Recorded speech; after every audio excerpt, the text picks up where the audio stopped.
BA ಪ್ರಥಮ ವರ್ಷದ ರಾಜ್ಯಶಾಸ್ತ್ರದ ಎಲ್ಲ ವಿದ್ಯಾರ್ಥಿಗಳೇ, ರಾಜ್ಯಶಾಸ್ತ್ರದಲ್ಲಿ ತಮಗೆ ಪ್ರಥಮ ಸೆಮಿಸ್ಟರಿನ ರಾಜ್ಯಶಾಸ್ತ್ರ ವಿಷಯಕ್ಕೆ ಇಂಟ್ರೊಡಕ್ಷನ್ ಟು ಪೊಲಿಟಿಕಲ್ ಥಿಯರಿ ಅನ್ನುವಂಥ ಪತ್ರಿಕೆಯನ್ನು ಅಳವಡಿಸಲಾಗಿದ್ದು, ಈ ಇಂಟ್ರೊಡಕ್ಷನ್ ಟು ಪೊಲಿಟಿಕಲ್ ಥಿಯರಿ ಅನ್ನುವಂಥ ಈ ಪತ್ರಿಕೆಯಲ್ಲಿ ತಮಗೆ ಒಟ್ಟಾರೆ 3 ಘಟಕಗಳು ಮತ್ತು 5 ಅಧ್ಯಾಯಗಳನ್ನು ಕೊಡಲಾಗಿದೆ.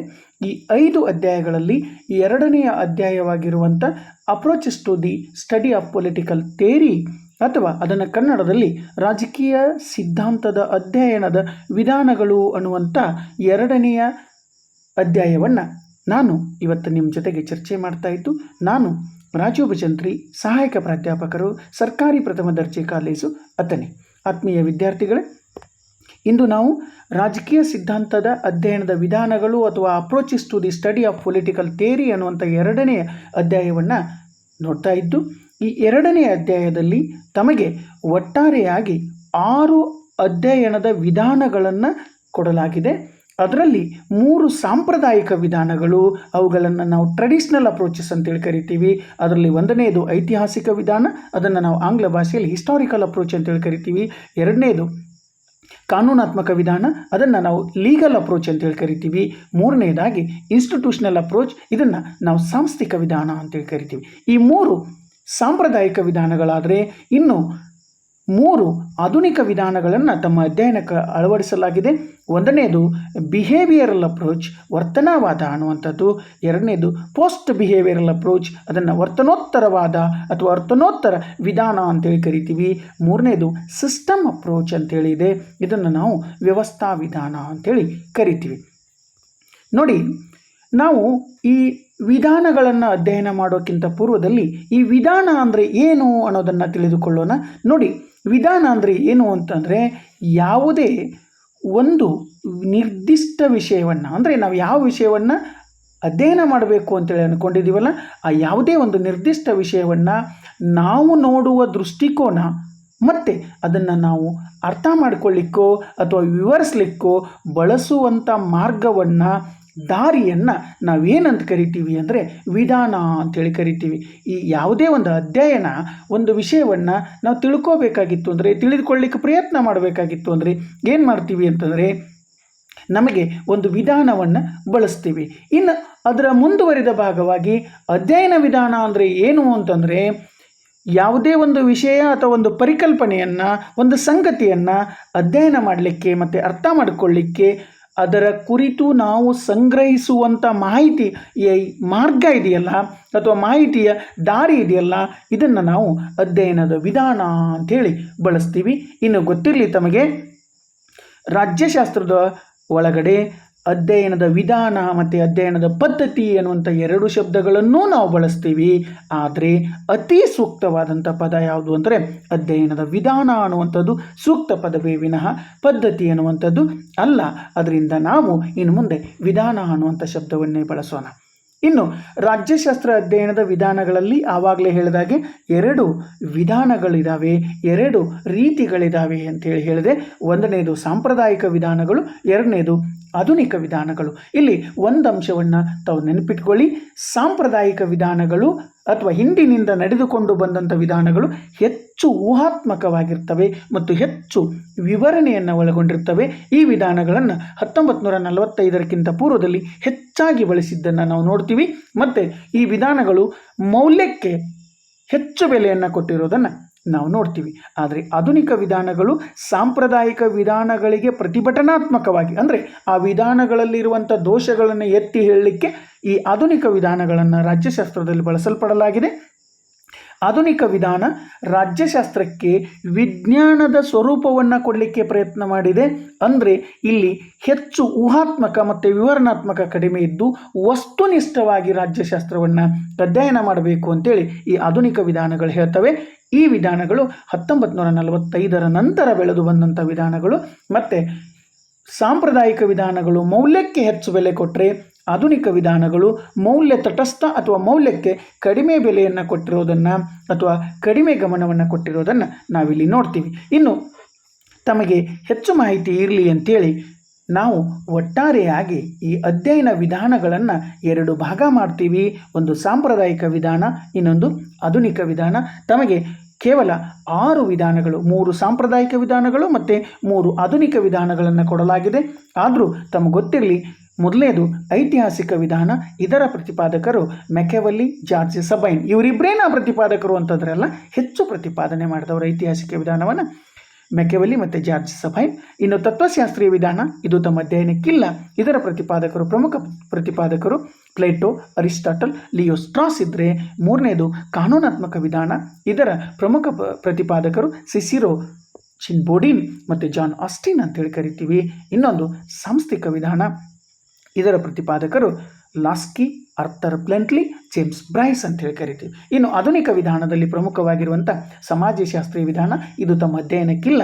ಇದನ್ನು ಮೆಕ್ಯಾವರ್, ಗ್ಯಾಬ್ರಿಯಲ್ ಆಲ್ಮಂಡ್ ಅವರು ಪ್ರತಿಪಾದನೆ ಮಾಡಿದರೆ, ಮನಃಶಾಸ್ತ್ರೀಯ ವಿಧಾನ ಇದು ಕೂಡ ತಮ್ಮ ಅಧ್ಯಯನಕ್ಕಿಲ್ಲ. ಇದನ್ನು ಗ್ರಹಾಮ್ ವೊಲ್ಲಾಸ್, ಡೇವಿಡ್ ಟ್ರೂಮನ್ ಅವರು ಪ್ರತಿಪಾದನೆ ಮಾಡಿರೋದನ್ನು ನಾವು ನೋಡ್ತೀವಿ. ಇನ್ನು ವರ್ತನಾವಾದವನ್ನು ಡೇವಿಡ್ ಈಸ್ಟನ್, ರಾಬರ್ಟ್ ದಾಲ್ ಅವರು ಪ್ರತಿಪಾದನೆ ಮಾಡಿದರೆ, ಮತ್ತೊಂದು ವಿಧಾನ ಮಾರ್ಕ್ಸ್ ವಾದ ವಿಧಾನ ಅಂತಿದೆ. ಇದನ್ನು ಲೆನಿನ್ ಮತ್ತು ಅಂಟೋನಿಯೋ ಗ್ರಾಮ್ಸಿ ಅವರು ಪ್ರತಿಪಾದನೆ ಮಾಡಿರೋದನ್ನು ನಾವು ನೋಡ್ತೀವಿ. ಆತ್ಮೀಯ ವಿದ್ಯಾರ್ಥಿಗಳೇ, ಈಗ ನಾವು ನೋಡ್ತಾ ಇರೋದು ಯಾವುದು ಅಂದರೆ, ತಮ್ಮ ಅಧ್ಯಯನದಲ್ಲಿ ಪ್ರಮುಖವಾಗಿರುವ ಮೊದಲನೆಯದಾಗಿರುವಂಥ ಐತಿಹಾಸಿಕ ವಿಧಾನವನ್ನು ನೋಡ್ತಾ ಇದ್ದೀವಿ. ಐತಿಹಾಸಿಕ ವಿಧಾನ ಅಂದ ತಕ್ಷಣವೇ ತಮ್ಮ ತಲೆಯಲ್ಲಿ ಬಂದಿರುತ್ತೆ, ಐತಿಹಾಸಿಕವಾಗಿ ಇತಿಹಾಸದಲ್ಲಿ ಏನೇನು ಘಟನೆಗಳು ನಡೆದಿದ್ದಾವಲ್ಲ ಆ ಮೂಲಕ ರಾಜ್ಯಶಾಸ್ತ್ರವನ್ನು ಅಧ್ಯಯನ ಮಾಡಬೇಕು ಅಂತ ಹೇಳೋದನ್ನೇ ನಾವು ಐತಿಹಾಸಿಕ ವಿಧಾನ ಅಂತೇಳಿ ಕರಿತೀವಿ. ನೋಡಿ, ಹಿಸ್ಟಾರಿಕಲ್ ಅಪ್ರೋಚ್. ಪ್ರಾಚೀನ ಕಾಲದಲ್ಲಿ ಈ ಅಧ್ಯಯನ ವಿಧಾನವನ್ನು ಹೆರೋಡಟಸ್ ಅವರು, ತುಸಿಡೈಡಸ್ ಅವರು, ನಂತರ Plato, Aristotle, Montesquieu, Hegel, Karl Marx, Sir Henry Maine, Edmund Burke, Machiavelli ಇವರೆಲ್ಲರೂ ಈ ವಿಧಾನವನ್ನು ಬಳಸಿ ರಾಜ್ಯಶಾಸ್ತ್ರವನ್ನು ಅಧ್ಯಯನ ಮಾಡಿರೋದನ್ನು ನಾವು ನೋಡ್ತೀವಿ. ಇನ್ನು ಈ ಐತಿಹಾಸಿಕ ವಿಧಾನವನ್ನು ಆಧುನಿಕವಾಗಿ ಅಳವಡಿಸಿಕೊಂಡ ಮೊದಲನೆಯ ರಾಜ್ಯಶಾಸ್ತ್ರಜ್ಞ ಯಾರು ಅಂತಂದರೆ ಆಧುನಿಕವಾಗಿ ಮೆಕ್ಯಾವೆಲ್ಲಿ ಅಂಥೇಳಿ ಕರಿತೀವಿ. ಇನ್ನು ಈ ವಿಧಾನಕ್ಕೆ ಹೆಚ್ಚು ಕೊಡುಗೆಯನ್ನು ನೀಡಿದವರು ಜಾರ್ಜ್ ಎಚ್ ಸಬೈನ್ ಅವರು. ಈ ವಿಧಾನ ಏನು ಹೇಳುತ್ತೆ ಅಂತಂದರೆ, ಮಾನವನ ರಾಜಕೀಯ, ಸಾಮಾಜಿಕ, ಆರ್ಥಿಕ, ಸಾಂಸ್ಕೃತಿಕ ಘಟನೆಗಳ ಕುರಿತು ನಾವು ಶೂನ್ಯದಿಂದ ಅಧ್ಯಯನ ಮಾಡೋದಲ್ಲ, ಐತಿಹಾಸಿಕವಾಗಿ ಇತಿಹಾಸದಲ್ಲಿ ನಡೆದಿರುವ ಘಟನೆಗಳ ಮೂಲಕ ಅಧ್ಯಯನ ಮಾಡ್ತಾ ಪ್ರಸ್ತುತ ಇರುವಂಥ ರಾಜಕೀಯ ಸಮಸ್ಯೆಗಳಿಗೆ ಪರಿಹಾರಗಳು ಇತಿಹಾಸದಲ್ಲಿ ಸಿಗ್ತವೆ, ಆ ಮೂಲಕ ಪರಿಹಾರಗಳನ್ನು ಕಂಡುಕೊಳ್ಬಹುದು ಅಂತೇಳಿ ಈ ವಿಧಾನ ಹೇಳುತ್ತೆ. ಈ ವಿಧಾನದ ಮುಖ್ಯ ತಿರುಳು ಏನು ಅಂತಂದರೆ, ಪ್ರಸ್ತುತ ಅಸ್ತಿತ್ವದಲ್ಲಿರುವಂಥ ರಾಜಕೀಯ ಸಮಸ್ಯೆಗಳನ್ನು ನಾವು ಸರಿಯಾಗಿ ಅರ್ಥ ಮಾಡ್ಕೋಬೇಕಾಗಿತ್ತು ಅಂದರೆ, ರಾಜಕೀಯ ಸಮಸ್ಯೆಗಳನ್ನು ಸರಿಯಾಗಿ ಅರ್ಥ ಮಾಡ್ಕೋಬೇಕಾಗಿತ್ತು ಅಂದರೆ, ರಾಜಕೀಯ ಸಂಘಟನೆಗಳನ್ನು ಸರಿಯಾಗಿ ಅರ್ಥ ಮಾಡ್ಕೋಬೇಕಾಗಿತ್ತು ಅಂದರೆ, ಹಿಂದೆ ನಡೆದಂಥ ಘಟನೆಗಳನ್ನು, ಹಿಂದಿನ ರಾಜಕೀಯ ವಿಷಯಗಳನ್ನು ಅಧ್ಯಯನ ಮಾಡಬೇಕು. ಆ ಅಧ್ಯಯನದ ಬೆಳಕಿನಲ್ಲಿ ಭವಿಷ್ಯದಲ್ಲಿ ಮುಂದೆ ಯಾವ ಥರ ಘಟನೆಗಳು, ಯಾವ ಥರದ ರಾಜಕೀಯ ಸಂಗತಿಗಳು ನಡೀಬಹುದು ಅನ್ನೋದನ್ನು ಊಹೆ ಮಾಡಲಿಕ್ಕೆ, ಸೂಕ್ತ ಪರಿಹಾರವನ್ನು ಕಂಡುಕೊಳ್ಳಲಿಕ್ಕೆ ಸಾಧ್ಯ ಅಂಥೇಳಿ ಈ ಐತಿಹಾಸಿಕ ವಿಧಾನ ಹೇಳುತ್ತೆ. ಮುಂದುವರೆದು ನೋಡಿ, ಮಾನವನ ರಾಜಕೀಯ, ಸಾಮಾಜಿಕ, ಆರ್ಥಿಕ, ಸಾಂಸ್ಕೃತಿಕ ಘಟನೆಗಳನ್ನು ಐತಿಹಾಸಿಕವಾಗಿ ಅಧ್ಯಯನ ಮಾಡೋದರ ಮೂಲಕ ಇವತ್ತು ಯಾವುದಾದರೂ ಒಂದು ರಾಜಕೀಯ ಸಮಸ್ಯೆ ಹುಟ್ಕೊಂಡಿತ್ತು ಅಂದರೆ ಅದಕ್ಕೆ ಪರಿಹಾರ ನಮಗೆ ಸಿಗುತ್ತೆ ಅಂತ ಹೇಳುತ್ತೆ. ಪ್ರಸ್ತುತ ಯಾವುದೇ ರಾಜಕೀಯ ವ್ಯವಸ್ಥೆ ಇರಬಹುದು, ರಾಜಕೀಯ ಪ್ರಕ್ರಿಯೆಗಳಿರ್ಬೋದು, ರಾಜಕೀಯ ವಿದ್ಯಮಾನಗಳಿರ್ಬೋದು, ಇವೆಲ್ಲವನ್ನು ನಾವು ಇತಿಹಾಸದ ಬೆಳಕಿನಲ್ಲಿ ಅಥವಾ ಹಿಂದೆ ನಡೆದಂಥ ಘಟನೆಗಳನ್ನು ತಿಳಿದುಕೊಳ್ಳೋದ್ರ ಮೂಲಕ ಮಾತ್ರ ನಾವು ಸರಿಯಾಗಿ ಅಧ್ಯಯನ ಮಾಡಲಿಕ್ಕೆ ಸಾಧ್ಯ ಇದೆ, ಇಲ್ಲ ಅಂದರೆ ಅಧ್ಯಯನ ಮಾಡಲಿಕ್ಕೆ ಸಾಧ್ಯ ಇಲ್ಲ ಅಂತೇಳಿ ಹೇಳುತ್ತೆ ಈ ವಿಧಾನ. ಈ ವಿಧಾನದ ಮುಖ್ಯ ತಿರುಳನ್ನು ನಾವು ಹೀಗೂ ಹೇಳಬಹುದು, ಭೂತಕಾಲವನ್ನು ಅಂದರೆ ಹಿಂದೆ ನಡೆದಂಥ ಘಟನೆಯನ್ನು ತಿಳಿದುಕೊಳ್ಳದೆ ವರ್ತಮಾನ ಕಾಲದಲ್ಲಿ ಅಂದರೆ ಈಗೇನು ನಡೀತಿದೆ ಅದನ್ನು ತಿಳಿದುಕೊಳ್ಳಲಿಕ್ಕೆ ಸಾಧ್ಯವೇ ಇಲ್ಲ ಅಂಥೇಳಿ ಈ ವಿಧಾನ ಹೇಳುತ್ತೆ. ಅದರಿಂದ ರಾಜ್ಯದ ಭವಿಷ್ಯವನ್ನು ಅಂದರೆ ರಾಜ್ಯದೊಳಗಡೆ ಬರುವಂಥ ರಾಜಕೀಯ ಸಂಘಟನೆಗಳನ್ನು, ರಾಜಕೀಯ ಸಂಘ ಸಂಸ್ಥೆಗಳನ್ನು, ಕಾನೂನನ್ನು, ನೀತಿ ನಿಯಮಗಳನ್ನು ನಾವು ಅರ್ಥ ಮಾಡ್ಕೋಬೇಕಾಗಿತ್ತು ಅಂದರೆ ಹಿಂದಿನ ಸಾಮಾಜಿಕ ಆರ್ಥಿಕ ಸ್ಥಿತಿಗತಿಗಳನ್ನು ಅರ್ಥ ಮಾಡಿಕೊಂಡ್ರೆ ಮಾತ್ರ ಇವತ್ತಿನ ಸ್ಥಿತಿಯನ್ನು ಅರ್ಥ ಮಾಡ್ಕೊಳ್ಳಿಕ್ಕೆ ಸಾಧ್ಯ ಅಂತೇಳಿ ಈ ವಿಧಾನ ಹೇಳುತ್ತೆ. ಆ ಹಿಂದಿನ ಘಟನೆಗಳನ್ನು ಅಧ್ಯಯನ ಮಾಡೋದ್ರ ಜೊತೆಗೆ ಹಿಂದಿನ ರಾಜಕೀಯ ಚಿಂತಕರು ವ್ಯಕ್ತಪಡಿಸಿರುವ ಅಭಿಪ್ರಾಯಗಳೂ ನಮಗೆ ತಿಳಿಬೇಕಾಗಿತ್ತು ಅಂತಂದರೆ ಆ ಕಾಲದ ಸ್ಥಿತಿಗತಿಗಳನ್ನೂ ಕೂಡ ನಾವು ತಿಳಿದುಕೋಬೇಕು. ಉದಾಹರಣೆಗೆ ಪ್ಲೇಟೋನ ರಾಜಕೀಯ ಚಿಂತನೆಯನ್ನು ಇವತ್ತಿನ ಕನ್ನಡಕ ಹಾಕಿಕೊಂಡು ನೋಡಿದರೆ ತಿಳಿಯೋದಿಲ್ಲ. ಅದಕ್ಕೆ ಪ್ಲೇಟೋನ ರಾಜಕೀಯ ಚಿಂತನೆಗಳು ಸರಿಯಾಗಿ ಅರ್ಥ ಆಗಬೇಕಾಗಿತ್ತು ಅಂದರೆ ಪುರಾತನ ಗ್ರೀಕ್ ದೇಶದ ಸ್ಥಿತಿಗತಿಗಳನ್ನೂ ಕೂಡ ನಾವು ತಿಳಿದುಕೊಂಡ್ರೆ ಮಾತ್ರ ಪ್ಲೇಟೋನ ರಾಜಕೀಯ ಚಿಂತನೆಗಳು ನಮಗೆ ಅರ್ಥ ಆಗಲಿಕ್ಕೆ ಸಾಧ್ಯ ಇದೆ. ಅದೇ ಥರ ಮುಂದುವರೆದು ಹಾಬ್ಸ್ ಮತ್ತು ಲಾಕ್ ಅವರು ಪ್ರತಿಪಾದನೆ ಮಾಡಿರುವ ಸಾಮಾಜಿಕ ಒಪ್ಪಂದ ಸಿದ್ಧಾಂತ ನಮಗೆ ತಿಳಿಬೇಕಾಗಿತ್ತು ಅಂತಂದರೆ ಅವತ್ತು ಅಂದರೆ ಇಂಗ್ಲೆಂಡಿನಲ್ಲಿ 17ನೇ ಶತಮಾನದಲ್ಲಿ ಇದ್ದಂಥ ಸ್ಥಿತಿಗತಿಗಳನ್ನು ಕೂಡ ನಾವು ಅರ್ಥ ಮಾಡ್ಕೋಬೇಕು. ಮುಂದುವರಿದು ರೋಸೋ ಮತ್ತು ಕಾರ್ಲ್ ಮಾರ್ಕ್ಸನ ಚಿಂತನೆಗಳು ನಮಗೇನಾದರೂ ತಿಳಿಬೇಕಾಗಿತ್ತು ಅಂತಂದರೆ 19ನೇ ಶತಮಾನದ ಅಂದಿನ ರಾಜ್ಯದ ಸ್ಥಿತಿಗತಿಗಳನ್ನು ನಾವು ಅಧ್ಯಯನ ಮಾಡೋದ್ರ ಮೂಲಕ ತಿಳ್ಕೊಳ್ಳಿಕ್ಕೆ ಸಾಧ್ಯ. ಅಥವಾ ಹಿಂದಿನ ಘಟನೆಗಳನ್ನು ನಾವು ಅವತ್ತಿನ ಸ್ಥಿತಿಗತಿಗಳನ್ನು, ಅವತ್ತಿನ ರಾಜ್ಯದ ಸ್ಥಾನಮಾನವನ್ನು, ಅವತ್ತಿರುವಂಥ ರಾಜಕೀಯ ಸಂಸ್ಥೆಗಳನ್ನು, ಅವತ್ತಿರುವಂಥ ರಾಜಕೀಯ ನಾಯಕರುಗಳನ್ನು, ಅವತ್ತಿರುವಂಥ ಸಾಮಾಜಿಕ ಜನತೆಯ ಪರಿಸ್ಥಿತಿಗಳನ್ನು ಇವೆಲ್ಲದರ ಬೆಳಕಿನ ಮೇಲೆ ಅಥವಾ ಇವೆಲ್ಲದರ ಬೆಳಕಿನಲ್ಲಿ ಅಧ್ಯಯನ ಮಾಡಬೇಕು ಅಂತ ಹೇಳುತ್ತೆ. ಮುಂದುವರೆದು ಈ ವಿಧಾನ ಏನು ಹೇಳುತ್ತೆ ನೋಡಿ, ರಾಜಕೀಯ ಸಂಸ್ಥೆಗಳ ಇತಿಹಾಸದ ವಿಶ್ಲೇಷಣೆಯ ಮೂಲಕ ಅಂದರೆ ಹಿಂದೆ ಇದ್ದಂಥ ರಾಜಕೀಯ ಸಂಸ್ಥೆಗಳನ್ನು ನಾವು ವಿಶ್ಲೇಷಣೆ ಮಾಡೋದ್ರ ಮೂಲಕ ಪ್ರಸ್ತುತ ರಾಜಕೀಯ ಸಂಸ್ಥೆಗಳ ಸ್ವರೂಪ, ಇವತ್ತೇನು ನಾವು ಶಾಸಕಾಂಗ, ಕಾರ್ಯಾಂಗ, ನ್ಯಾಯಾಂಗ ಅಂತ ಹೇಳೋದು ಅಥವಾ ಸರ್ಕಾರದ ವಿಧಾನಗಳಾಗಿರುವಂಥ ಅಧ್ಯಕ್ಷೀಯ ಮಾದರಿಯೋ ಅಥವಾ ಸಂಸದೀಯ ಮಾದರಿಯೋ ಇವೆಲ್ಲವನ್ನು ನಾವು ತಿಳ್ಕೋಬೇಕಾಗಿತ್ತು. ಅಂದರೆ ಹಿಂದಿನ ರಾಜಕೀಯ ಸಂಸ್ಥೆಗಳ ಸ್ವರೂಪ ಮತ್ತು ಕಾರ್ಯನಿರ್ವಹಣೆಯನ್ನು ತಿಳಿದ್ರೆ ಇವತ್ತಿನ ಸಮಸ್ಯೆಗಳಿಗೆ ಪರಿಹಾರ ಸಿಗುತ್ತೆ ಅಂತೇಳಿ ಈ ವಿಧಾನ ಹೇಳುತ್ತೆ. ಅದಕ್ಕೆ ಜಾನ್ ಸಿಲೆ ಅವರು ಹೇಳ್ತಾರೆ ನೋಡಿ, ಇತಿಹಾಸವು ರಾಜ್ಯಶಾಸ್ತ್ರದ ಬೇರು, ರಾಜ್ಯಶಾಸ್ತ್ರವು ಇತಿಹಾಸದ ಫಲ ಅಂತೇಳಿ. ಅಂದರೆ ರಾಜ್ಯಶಾಸ್ತ್ರ ಎಲ್ಲಿಂದ ಹುಟ್ಟಿದೆ ಅಂದರೆ ಇತಿಹಾಸದಿಂದ ಹುಟ್ಟಿದೆ. ಇವತ್ತು ರಾಜ್ಯಶಾಸ್ತ್ರ ಎಷ್ಟೇ ಬೆಳೆದಿದೆ ಅಂದರೂ ಕೂಡ ಅದಕ್ಕೆ ಮೂಲ ಕಾರಣ ಏನು ಅಂತಾರೆ ಇತಿಹಾಸ ಅಂಥೇಳಿ ಜಾನ್ ಸಿಲೆ ಅವರು ಹೇಳ್ತಾರೆ. ಮುಂದುವರೆದು ಜಾನ್ ಸಬೈನ್ ಅವರು ಹೇಳ್ತಾರೆ ನೋಡಿ, ಇತಿಹಾಸವು ರಾಜಕೀಯ ವಿದ್ಯಮಾನಗಳ ಪ್ರಯೋಗಾಲಯ. ರಾಜಕೀಯ ವಿದ್ಯಮಾನಗಳು ಏನೇನು ನಡೀತಾವಲ್ಲ ಇವೆಲ್ಲವೂ ಎಲ್ಲಿ ನಡೀತವೆ ಅಂದರೆ ಇತಿಹಾಸದಲ್ಲಿ ನಡೀತವೆ ಅಂತೇಳಿ ಹೇಳ್ತಾರೆ. ಅದರಿಂದ ರಾಜಕೀಯ ತತ್ವ ಇರ್ಬೋದು, ರಾಜಕೀಯ ಚಿಂತನೆ ಇರ್ಬೋದು, ರಾಜಕೀಯ ಸಿದ್ಧಾಂತಗಳಿರ್ಬೋದು, ಅವೆಲ್ಲವೂ ಕೂಡ ಆಯಾ ಕಾಲಘಟ್ಟದ ಆ ಕಾಲದಲ್ಲಿ ನಡೆದಂಥ ಸಂದರ್ಭದ ರಾಜಕೀಯ, ಸಾಮಾಜಿಕ, ಆರ್ಥಿಕ ಸ್ಥಿತಿಗತಿಗಳಿಂದ ನಿರ್ಧರಿತ ಆಗಿರ್ತವೆ. ಅದರಿಂದ ನಾವು ಹಿಂದಿನ ಘಟನೆಗಳನ್ನು ಅಧ್ಯಯನ ಮಾಡೋದ್ರ ಮೂಲಕ ಪ್ರಸ್ತುತ ಇರುವಂಥ ರಾಜಕೀಯ ಸಮಸ್ಯೆಗಳನ್ನು, ರಾಜಕೀಯ ಸಂಸ್ಥೆಗಳನ್ನು, ರಾಜಕೀಯ ಸಿದ್ಧಾಂತಗಳನ್ನು ಅರ್ಥ ಮಾಡ್ಕೋಬೋದು ಅಂಥೇಳಿ ಈ ವಿಧಾನ ಹೇಳುತ್ತೆ. ರಾಜಕೀಯ ಸಿದ್ಧಾಂತವನ್ನು ನಾವೇನಾದರೂ ಅರ್ಥ ಮಾಡ್ಕೋಬೇಕಾಗಿತ್ತು ಅಂದರೆ ಅಂದಿನ ಸಾಮಾಜಿಕ ಆರ್ಥಿಕ ಸ್ಥಿತಿಗತಿಗಳ ಇತಿಹಾಸವನ್ನು ತಿಳಿದುಕೊಂಡ್ರೆ ಪ್ರಸ್ತುತ ಇರುವಂಥ ಸಂಗತಿಗಳನ್ನು ತಿಳ್ಕೋಬೋದು. ಉದಾಹರಣೆಗೆ ಹೇಳಬೇಕು ಅಂದರೆ ಜಾನ್ ಲಾಕ್ ಅವರು ಪ್ರತಿಪಾದನೆ ಮಾಡಿರುವಂಥ ಸಾಮಾಜಿಕ ಒಪ್ಪಂದ ಸಿದ್ಧಾಂತ ನಮಗೆ ಅರ್ಥ ಆಗಬೇಕಾಗಿತ್ತು ಅಂದರೆ ಆತನ ಸಿದ್ಧಾಂತದ ಮೇಲೆ ಬ್ರಿಟನ್ ಅಥವಾ ಇಂಗ್ಲೆಂಡಿನಲ್ಲಿ ನಡೆದಂಥ 1688ರಲ್ಲಿ ನಡೀತಲ್ಲ ರಕ್ತರಹಿತ ಕ್ರಾಂತಿ, ಆ ಕ್ರಾಂತಿಯ ಮೂಲಕ ಅಲ್ಲಿ ಸಾಮಾಜಿಕ ಒಪ್ಪಂದ ಸಿದ್ಧಾಂತವನ್ನು ಜಾನ್ ಲಾಕ್ ಅವರು ಬರೀತಾರೆ. ಆ ಜಾನ್ ಲಾಕ್ ಅವರು ಬರೆದಂಥ ಸಾಮಾಜಿಕ ಒಪ್ಪಂದದ ಸಿದ್ಧಾಂತದ ಆಧಾರಿತವಾಗಿ ಅನೇಕ ಬದಲಾವಣೆಗಳಾಗ್ತವೆ. ಅದರಿಂದನೇ ಅಲ್ಲಿರುವ ಸಾಮಾಜಿಕ, ಆರ್ಥಿಕ, ರಾಜಕೀಯ ಸ್ಥಿತಿಗಳು ನಮಗೆ ತಿಳಿಬೇಕಾಗಿತ್ತು ಅಂತಂದರೆ ಅವುಗಳ ಬೆಳಕಿನಲ್ಲಿ ಜಾನ್ ಲಾಕ್ ಅವರ ಸಿದ್ಧಾಂತವನ್ನು ನಾವು ಅರ್ಥ ಮಾಡ್ಕೋಬೇಕು ಅಂತೇಳಿ ಈ ಐತಿಹಾಸಿಕ ವಿಧಾನ ಹೇಳುತ್ತೆ. ಈ ವಿಧಾನದ ಮೂಲಕ ನಾವು ರಾಜಕೀಯ ಚಿಂತನೆಗಳನ್ನು, ರಾಜಕೀಯ ಸಿದ್ಧಾಂತಗಳ ಉಗಮವನ್ನು ಮತ್ತು ಅವ ರಾಜಕೀಯ ಸಿದ್ಧಾಂತಗಳು ಹೇಗೆ ಬೆಳೆದವು ಅನ್ನೋದನ್ನು ತಿಳ್ಕೋಬೋದು. ಉದಾಹರಣೆಗೆ ಸಮಾಜವಾದ ಇರ್ಬೋದು, ಉದಾರವಾದ ಇರ್ಬೋದು, ನಿರಂಕುಶ ಪ್ರಭುತ್ವ ಇರ್ಬೋದು, ಅಥವಾ ಇವತ್ತು ನಾವೆಲ್ಲ ಒಪ್ಪಿಕೊಂಡಿರೋ ಪ್ರಜಾಪ್ರಭುತ್ವ ಇರ್ಬೋದು. ಇವೆಲ್ಲ ಹೇಗೆ ಬೆಳೆದು ಬಂದವು, ಅವತ್ತಿನ ಸ್ಥಿತಿಗತಿಗಳು ಏನಾಗಿದ್ದವು ಅನ್ನೋದನ್ನು ತಿಳಿದುಕೊಂಡ್ರೆ ಮಾತ್ರ ಇವೆಲ್ಲ ಸಿದ್ಧಾಂತಗಳು, ರಾಜಕೀಯ ಚಿಂತನೆಗಳು ನಮಗೆ ತಿಳಿಲಿಕ್ಕೆ ಸಾಧ್ಯ ಅನ್ನೋದನ್ನು ಐತಿಹಾಸಿಕ ವಿಧಾನ ಹೇಳುತ್ತೆ. ಅದರಿಂದ ಈ ವಿಧಾನದ ಮೂಲಕ ರಾಜಕೀಯ ಸಂಸ್ಥೆಗಳ ವಿಕಾಸ ಹೇಗೆ ಬೆಳವಣಿಗೆ ಹೊಂದಿದವು, ಹೇಗೆ ಅವುಗಳಲ್ಲಿ ಆಮೂಲಾಗ್ರಹವಾಗಿರುವಂಥ ಬದಲಾವಣೆ ಆಯಿತು ಅನ್ನೋದನ್ನು ತಿಳ್ಕೊತೀವಿ. ಉದಾಹರಣೆಗೆ ಅಮೇರಿಕಾದಲ್ಲಿ ಅಧ್ಯಕ್ಷೀಯ ಪದ್ಧತಿ ತುಂಬ ಚೆನ್ನಾಗಿ ನಡೀತಾ ಇದೆ. ಅದಕ್ಕೆ ಕಾರಣ ಏನು? ಆದರೆ ಅದೇ ಥರದ ಪ್ರಜಾಪ್ರಭುತ್ವ ಇರುವಂಥ ಬ್ರಿಟನ್ನಲ್ಲಿ ಸಂಸದೀಯ ವ್ಯವಸ್ಥೆ ಇದೆ. ಭಾರತದಲ್ಲೂ ಕೂಡ ಸಂಸದೀಯ ವ್ಯವಸ್ಥೆಯನ್ನು ಅಳವಡಿಸಿಕೊಂಡಿದ್ದೀವಿ. ಈ ಎಲ್ಲ ವಿಚಾರಗಳು ನಮಗೆ ತಿಳಿಬೇಕಾಗಿತ್ತು. ಅಂದರೆ ಐತಿಹಾಸಿಕವಾಗಿ ಆ ಸಂಸ್ಥೆಗಳು ಬೆಳೆದು ಬಂದಿರುವ ವಿಧಾನಗಳನ್ನು, ಐತಿಹಾಸಿಕವಾಗಿ ರಾಜಕೀಯ ಚಿಂತಕರು ವ್ಯಕ್ತಪಡಿಸಿರುವ ಅಭಿಪ್ರಾಯಗಳು ಇವೆಲ್ಲ ನಮಗೆ ತಿಳಿಬೇಕಾಗಿತ್ತು. ಅಂದರೆ ರಾಜ್ಯಶಾಸ್ತ್ರವನ್ನು ಐತಿಹಾಸಿಕ ವಿಧಾನದಿಂದ ಅಧ್ಯಯನ ಮಾಡಬೇಕು ಅಂತೇಳಿ ಈ ಐತಿಹಾಸಿಕ ವಿಧಾನ ನಮಗೆ ಹೇಳಿಕೊಡುತ್ತೆ. ಇನ್ನು ಐತಿಹಾಸಿಕ ವಿಧಾನದ ಗುಣಗಳನ್ನು ನೋಡಿದ್ದೀವಿ ಅಂದರೆ, ಒಳ್ಳೆಯ ಅಂಶಗಳನ್ನು ನೋಡಿದ್ದೀವಿ ಅಂದರೆ, ನೋಡಿ, ಐತಿಹಾಸಿಕ ವಿಧಾನ ರಾಜಕೀಯ ಸಂಸ್ಥೆಗಳು, ರಾಜಕೀಯ ವಿಚಾರಗಳು, ರಾಜಕೀಯ ಚಿಂತನೆಗಳು, ರಾಜಕೀಯ ಸಿದ್ಧಾಂತಗಳು ಹೇಗೆ ಉಗಮ ಆದವು, ಅವು ಹೇಗೆ ಬೆಳವಣಿಗೆ ಆದವು ಅನ್ನೋದನ್ನು ನಾವು ಅಧ್ಯಯನ ಮಾಡ್ತೀವಿ. ಆ ಮೂಲಕ ರಾಜ್ಯಶಾಸ್ತ್ರವನ್ನು ಸರಿಯಾಗಿ ಅರ್ಥ ಮಾಡ್ಕೊಳ್ಳಿಕ್ಕೆ ಸಾಧ್ಯ ಅನ್ನೋದನ್ನು ಹೇಳುತ್ತೆ. ಒಂದನೇದು.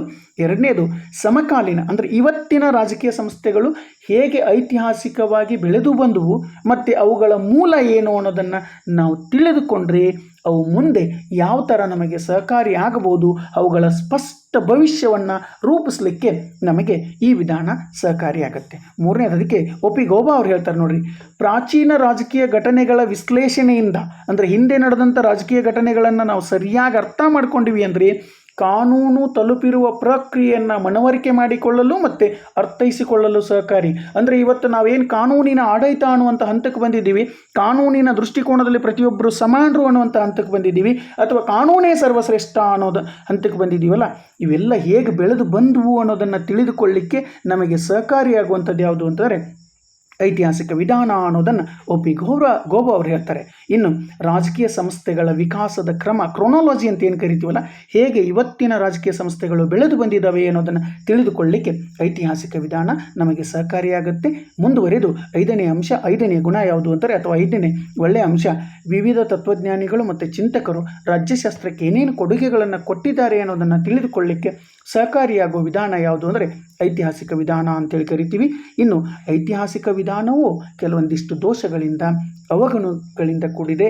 ಮೊದಲನೇದೇನು ಅಂತಾರೆ, ಜೇಮ್ಸ್ ಬ್ರೈಸ್ ಅವರು ಹೇಳ್ತಾರೆ ನೋಡಿ, ಐತಿಹಾಸಿಕ ಘಟನೆಗಳ ಬಾಹ್ಯ ಹೋಲಿಕೆ ತಪ್ಪು ತಿಳುವಳಿಕೆಗೆ ಕಾರಣ ಆಗಬಹುದು. ಹಿಂದೆ ನಡೆದಂಥ ಘಟನೆಯೇ ಮತ್ತೆ ಭವಿಷ್ಯದಲ್ಲಿ ಇದೇ ಥರ ನಡೆಯುತ್ತೆ ಅಂತ ಹೇಳೋದಿದೆಯಲ್ಲ, ಇದು ತಪ್ಪು ಗ್ರಹಿಕೆಗೆ ಕಾರಣ ಆಗಬಹುದು. ಉದಾಹರಣೆಗೆ, ಹಿಂದೆ ಜನ ದಂಗೆ ಎದ್ರು ಅಂದರೆ ಆಳುವವರನ್ನು ಒಗೀತಿದ್ರು, ಅದು ಕ್ರಾಂತಿಯ ಮೂಲಕ.